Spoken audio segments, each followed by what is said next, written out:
Goeiemôre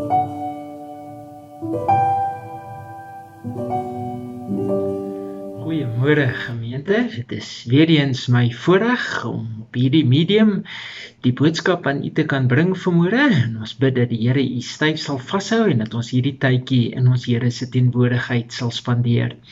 Vir ons skriflesing nooi ek u saam met my te blaai na die Evangelie van Matteus, Matteus hoofstuk 12, en ons lees daar slegs vers 20, baie bekende gedeelte, Matteus 12 vers 20.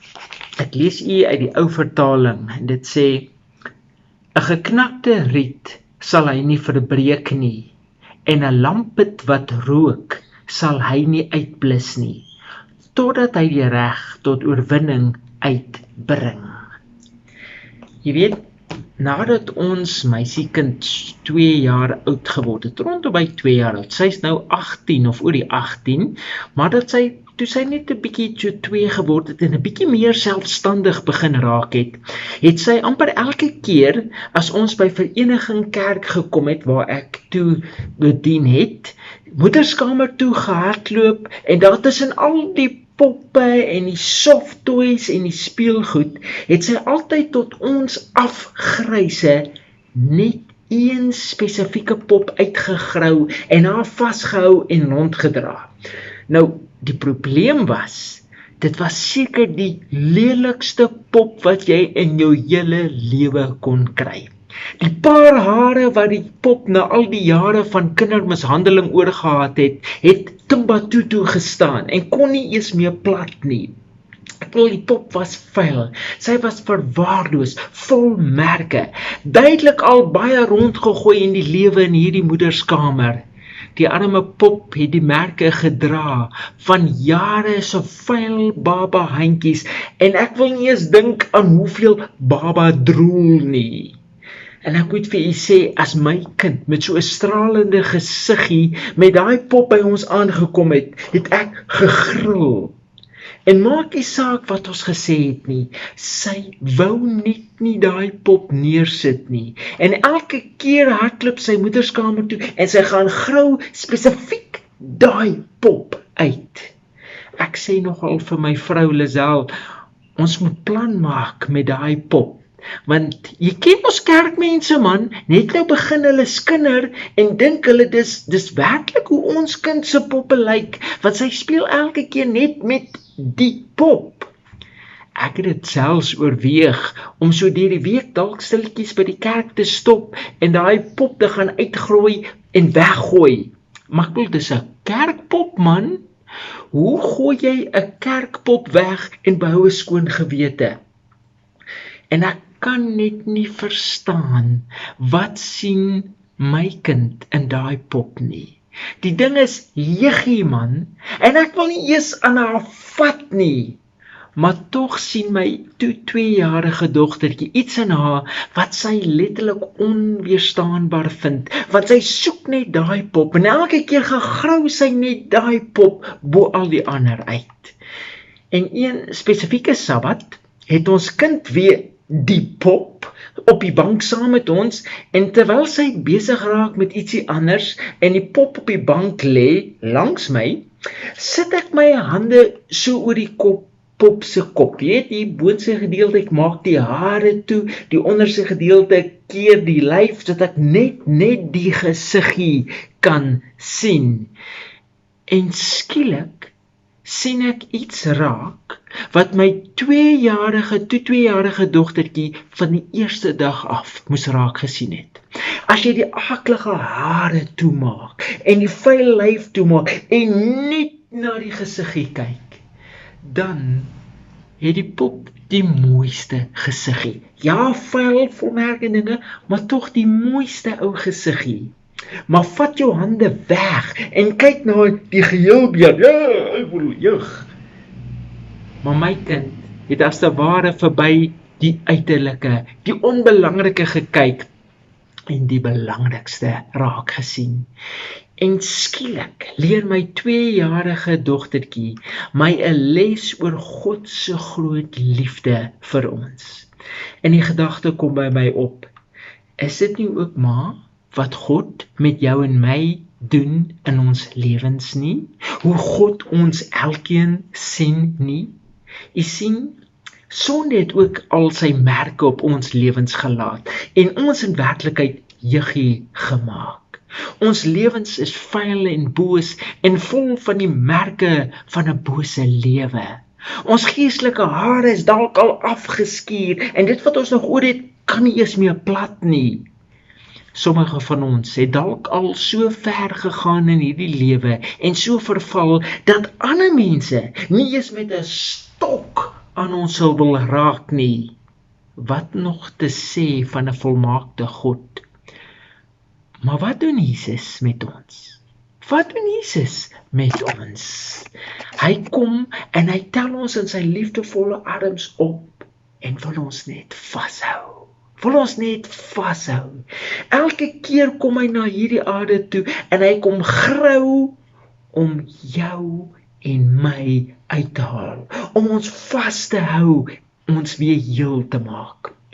Ons kan nie eers verstaan wat sien God in ons nie, maar tog sien God in ons elkeen iets wat ons as te ware onweerstaanbaar maak vir hom.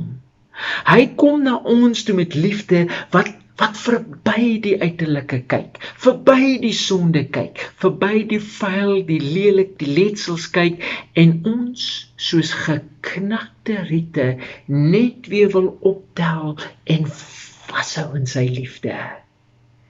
Jy weet, as ek my Bybel lees, is dit juis die tipe God wat ons aanbid. Een wat uitreik na die werklik behoeftiges, hulle wat seer het, hulle wat ons eerder sal verkies om te vermy, is juis die mense wat die Bybel aan ons openbaar, waarna toe Jesus gegaan het. Hulle wat smag na bevryding en verlossing. Hulle wat as te ware hulle self nie eers kan help nie. Die Bybel vertel ons die een verhaal op die ander, waar God na mense toe gekom het wat seer het, wat vasgevang is, hopeloos, desperaat, bang, krepeel en in die sonde verstrengel is. En as jy daaroor nadink, hoekom is die Bybel so vol voorbeelde van juis sulke gevalle, van sulke mense? Het jy ooit daaraan gedink? Waarom lê die evangelies soveel klem op Jesus se wonderwerke? Hoekom vertel dit vir ons in soveel detail van hoe siekes, blindes, verlamdes en selfs melaatses aangeraak en hulle genees het? Is dit sodat ons kan terugkyk en met verwondering oor alles wat Jesus gedoen het? Is dit sodat ons kan terugkyk en sê, "Sjoe, weet, dit sou dan wonderlik gewees het om in daai tyd te kon leef en Jesus persoonlik self te kon ervaar het. Ek wil self na Jesus toe gegaan het met my kind om na hom toe geneem het, dat hy hulle kon aanraak en kon genees het." Dink u dit is die rede? Nee. Die doel van hierdie verhale is nie om ons te vertel wat Jesus alles in die verlede gedoen het nie, maar die groot doel is om ons te vertel wat Jesus doen. Dit wat hy in die evangelies gedoen het, is wat hy ook vandag nog vir jou en vir my wil doen. Tog so maklik lees ons van al Jesus se wonderwerke en ons hou dit daar ver in die verlede, asof dit is wat Jesus in die verlede gedoen het, maar nie meer vandag in ons lewens kan doen nie. Maar tog is dit dieselfde Jesus. En die doel van die Bybel is nie dat ons moet terugkyk in verwondering nie, maar meer dat ons moet vorentoe kyk in geloof, van dieselfde God wat toegespreek het, spreek nog vandag. Dit wat Jesus toe vir sondaars gedoen het, doen hy vandag. Dit hoe hy toe sondaars opgerig en vergewe het, is hy nog steeds met soveel liefde bereid om vir jou en vir my te doen. Hy wat toe persoonlik na desperate en moedelose mense gegaan het, kom nog steeds of wil nog steeds na ons toe kom wanneer ons op moedverlore se vlakte sit. Hy is nog steeds daar wanneer ons seer het. Ons skriflesing Matteus 12 vers 20 openbaar juis 'n deel van Jesus wat ons baie keer mis.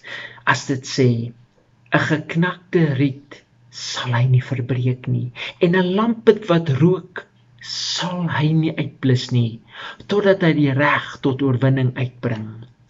Nou hierdie teksvers is in werklikheid 'n direkte aanhaling van Jesaja 42 vers 3, wat die Messias of Jesus openbaar as iemand wat in werklikheid omgee vir selfs die laagstes onder die samelewing.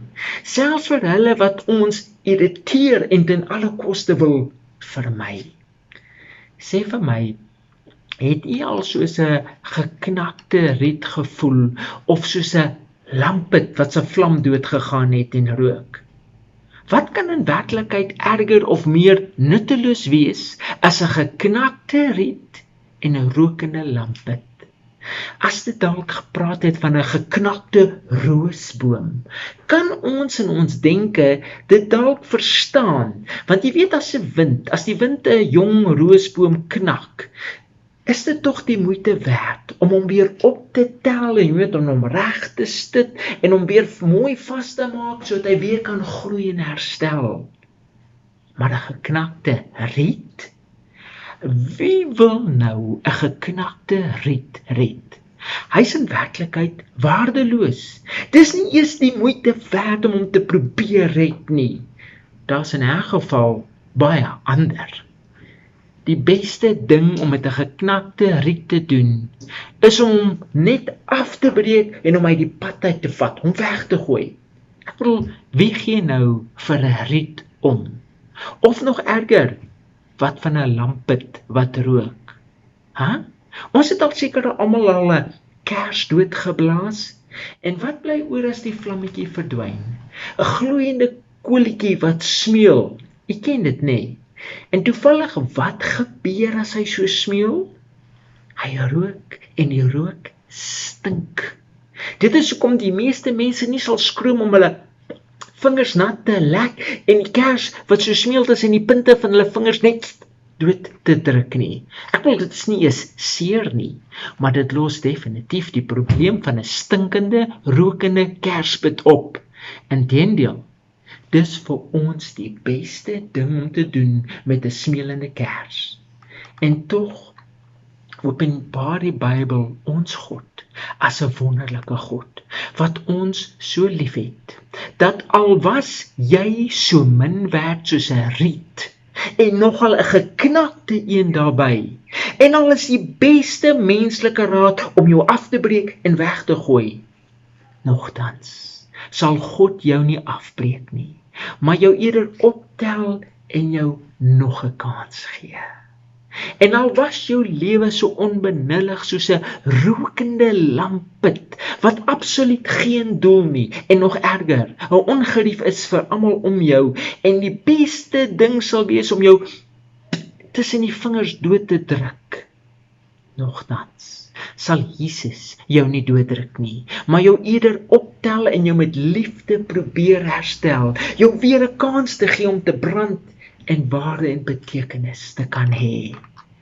Die groot probleem met ons as Christene wat in die kerk sit, is dat ons onsself selde sien as geknakte riete of rokende lampette. Jy weet, vir een of ander rede is dit vir ons baie makliker om onsself eerder te sien as geknakte roosbome, wat dit vir God en die kerk die moeite werd sal maak om af te buig na ons toe, weet, en tyd met ons te spandeer om ons weer te probeer herstel. Maar hulle daar buite, weet, daar in die nagklubs, hulle wat op die hoeke van die strate staan, hulle wat gom snyp en buite egterlik lewe, hulle wat op wie ons so maklik neerkyk en ten alle koste probeer vermy. So maklik sien ons hulle as die geknakte riete wat afgebreek en weggegooi moet word, as rokende lampette wat doodgedruk moet word. Weet, ons wil so maklik God se genade vir onsself opeis, maar vir hulle beperk, omdat hulle dit skynbaar nie werd is nie. asof ons dit enigstens werd is. Maar tog, as ons eerlik met onsself moet wees, is ons almal maar soos gebreekte lampagriete, soos rokende lampitte. Ons het almal as gevolg van sonde presies dieselfde behoefte aan 'n genadige verlosser wat afpik en ons uit ons omstandighede kom soek en ons weer optel en ons weer 'n tweede kans wil kom gee. Sê vir my, kan u nog die heel eerste gebedjie onthou wat u dalk as 'n klein kindjie geleer het sy by die ouers of dalk by die kerk? Ek kan nog myne onthou. En vandag het dit egter vir my baie meer waarde en betekenis as toe ek klein was. Dit was 'n baie eenvoudige, maar tog kragtige gebedjie wat my ouers my geleer het en ek elke aand voor ek moes gaan slaap, moes opsê. Nou dit het basies soos volgelê. Ek dink ons almal sin was basies dieselfde. Nou dit het basies gesê, liewe Jesus, ek is klein. Maak my hartjie rein, sodat niemand daarin mag woon nie, net liewe Jesus alleen. Amen. Klink dit dalk vir sommige van u bekend? Nou die interessante deel is, toe ek net 'n paar jaar ouer word, bietjie groter word as kind, en op my eie kon bid, het ek baie gou die woorde, liewe Jesus, ek is klein, verander, want ek bedoel, wie wil nou klein wees? Ek is nou mos groot, en om een of ander rede wou ek nie meer as klein geken word nie. Dit het vir my 'n gebed geword wat slegs klein kinders bid. En as ons vandag weet na ons eie geestelike lewens kyk, trap ons ook maar so maklik in dieselfde gat nie.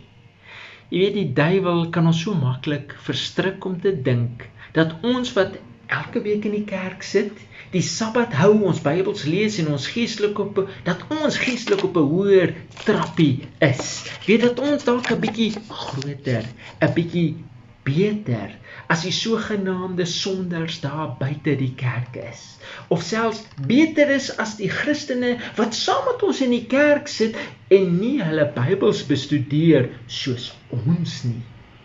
Ons kan maklik, verlei word om te dink dat ons, wat al jare in die kerk is al so geestelik volwasse, dat ons nie meer melk nodig het nie. Nee, gee vir ons die geestelike steaks en los die melk vir die babas. Maar weet jy, nou dat ek al hoe ouer word, begin ek al hoe meer besef dat ek in werklikheid baie klein en swak is. Inteendeel, hoe groter ek raak, hoe meer ek weet, hoe meer ek my Bybel lees en verstaan, hoe groter word my sondes, wat my in werklikheid net nog kleiner voor God maak. Ek is maar in werklikheid 'n geknapte riet in God se hande, wat hy met liefde regop hou. Ek is maar 'n ouer lampit wat rook, wat Jesus liefdevol vertroetel en genadiglik aan die gang hou. O liewe Jesus, ek is klein. Maak U asseblief my hartjie rein, sodat niemand daarin mag woon nie, net liewe Jesus alleen.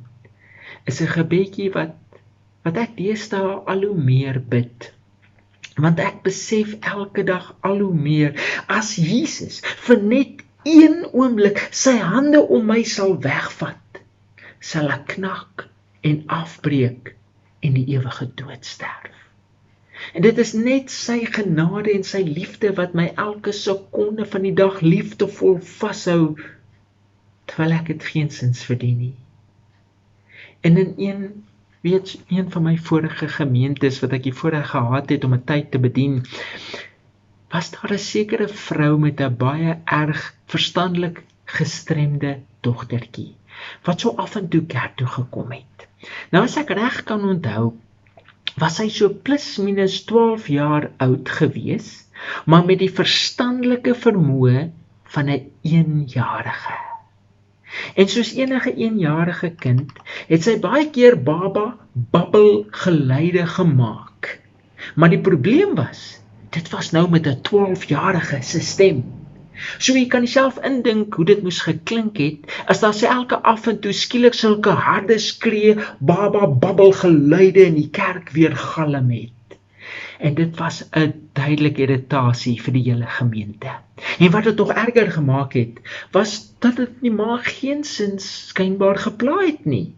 Ek wil sê hy het die kind as te ware vir 24 uur 'n dag opgepas. En na al die jare was sy al so gewoond daaraan, dat dit daar nie eens meer gepla het nie. Ek wil sê dit nie eens meer opgemerk nie.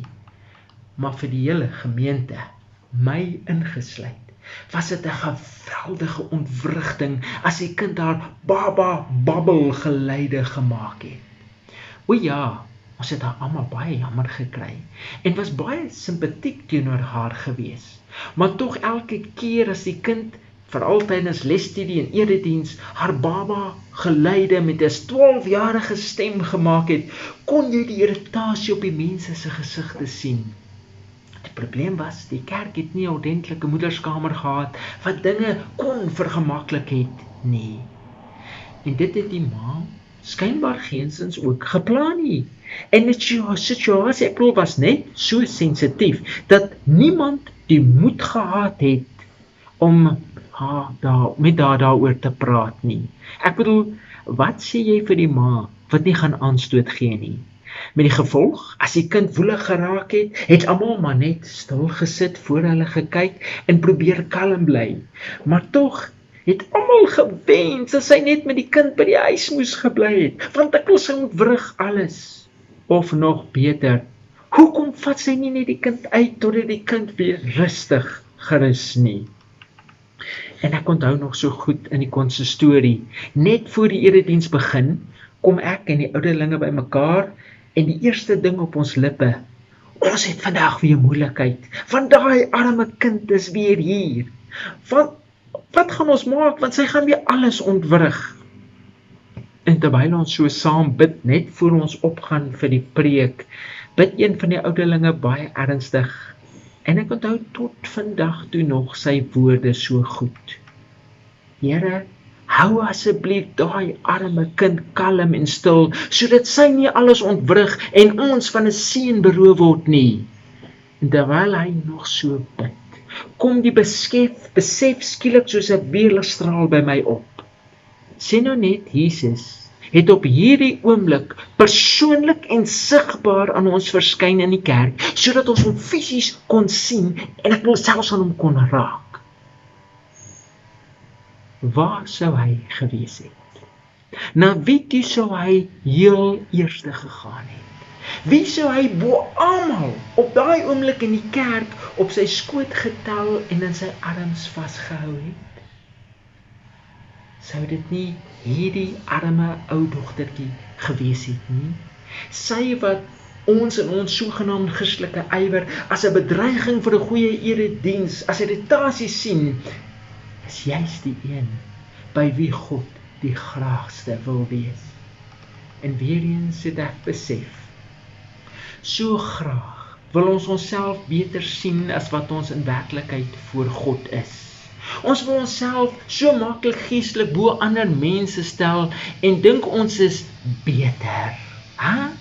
Ons is geknak as gevolg van sonde, maar ons wil onsself eerder sien as geknakte roosbome, wat dit vir God en die kerk die moeite werd sal maak om tyd met ons te spandeer om ons weer regop te tel, as wat ons onsself sien as geknakte, niks werd riete, as rokende lampitte.